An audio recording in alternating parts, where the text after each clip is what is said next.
बनकर चलता है। इसलिए हनुमान जी महाराज विनम्र बन गए। आप बताओ मुझे करना क्या है?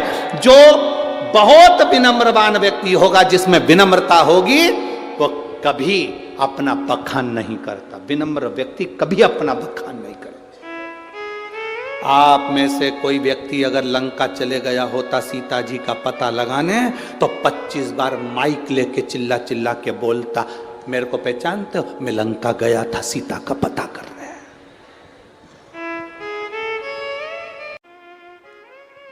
राम जी ने पूछा, हनुमान पता तूने लगाया?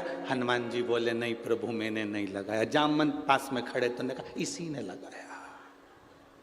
फिर राम जी ने पूछा, हनुमान तू लंका गया था?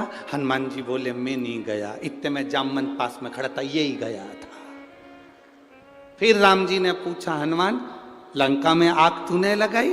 हनुमान जी बोले, मैंने नहीं लगाई। इतने में जामवंत में ही खड़ा था, इसी ने लगाई, इसी ने लगाई। इतने में राम जी बोले, हनुमान सीता का दर्शन तूने किया? हनुमान जी बोले, मैंने नहीं किया। इतने में जामवंत बोला, इसी ने किया। अब इन दोनों के झगड़े में राम जी को गुस्सा आ गया। राम जी को गुस्सा आ गया, तो तूने नहीं करा तो क्या मैंने करा? इतने में हनुमान जी बोले, बस आपने किया है, मैं तो निमित्त था, बस केवल निमित्त। जो कर रहे थे आप कर रहे थे।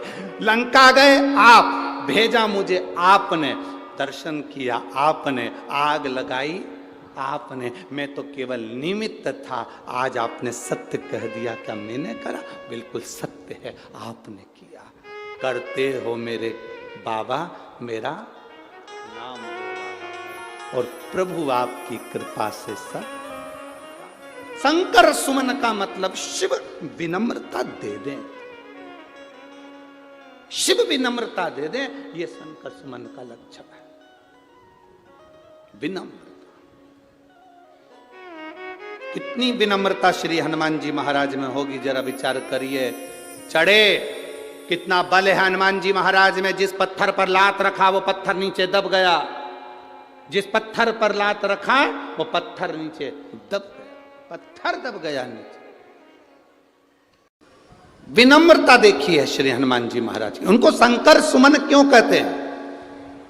माता अंजना ने मांगा, मां अंजना देवी ने कहा कि मेरे को वर देना, मेरा बेटा जो हो वो विनम्र हो। शंकर जी कहते हैं विनम्रता किस लिए? तो अंजना माता कहती हैं, बलवान व्यक्ति, वीर व्यक्ति, सिंहासन पर बैठने वाला व्यक्ति, राजसी ठाट में रहने वाला व्यक्ति एक दिन मरकर चला जाता है। मरकर चले गया तो 2 साल, 4 साल, 6 साल, 8 साल उसको लोग पूजते हैं, उसके बाद कोई नहीं पूछता। पर कोई विनम्र व्यक्ति है, अगर चला जाता है तो मरने के बाद भी पूजाता रहता है, उसकी विनम्रता के बाद।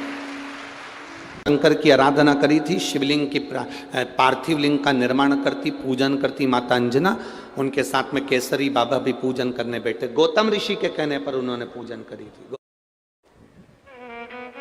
पार्थिव शिवलिंग की जो पूजन है, ये जीव को फल देती ही है। राम जी जब अयोध्या से चले, मेरे सीताराम सरकार, लंका तक जाते हैं। लंका के बीच में जितनी जितनी जगह पर राम जी रुकते हैं प्रतिदिन, उतनी उतनी जगह पर एक पार्थिव शिवलिंग का पूजन करते हैं। हम आपसे प्रार्थना करेंगे, कभी जिंदगी में मौका मिले, आप वृंदावन की यात्रा करने जाते हैं, आप गोवर्धन परिक्रमा करने जाते हैं, आप पंढरपुर जाते हैं, आप द्वारका जाते हैं, आप जगन्नाथ जाते हैं, एक बार राम पथ गमन पर भी जाकर देखिए, जाकर देखिए। भारत सरकार द्वारा राम पथ गमन बनाया गया है। अयोध्या से लंका तक के बीच में रामेश्वर तक ये राम पथ गमन बना है। कुछ मध्य प्रदेश में, कुछ छत्तीसगढ़ में ऐसा होता हुआ, कुछ महाराष्ट्र में फिर होता हुआ ऐसा रामपथ गमन गया। पार्थिव शिवलिंग का निर्माण मेरे राम जी ने किया है, और केवल राम जी ने नहीं, भगवान कृष्ण ने भी पार्थिव शिवलिंग का निर्माण करा। जब उनके घर में संतान नहीं हुई 16,108 रानी पटरानी भगवान कृष्ण की और संतान का सुख नहीं हुआ। गर्गाचार्य बाबा को द्वारका बुलाया गया।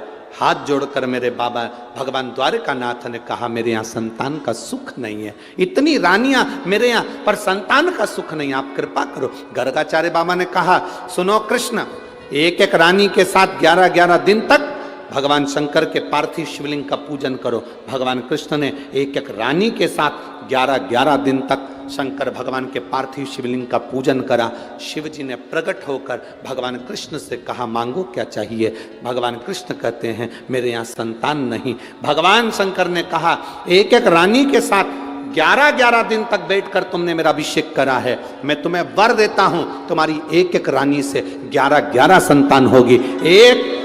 10 पुत्र 1 पुत्री, 1,77,186 जो संतान का जन्म हुआ वो शिव कृपा से। किसी जी की परिक्रमा कर रहे हो, हाथ में भले जल का पात्र रख लो।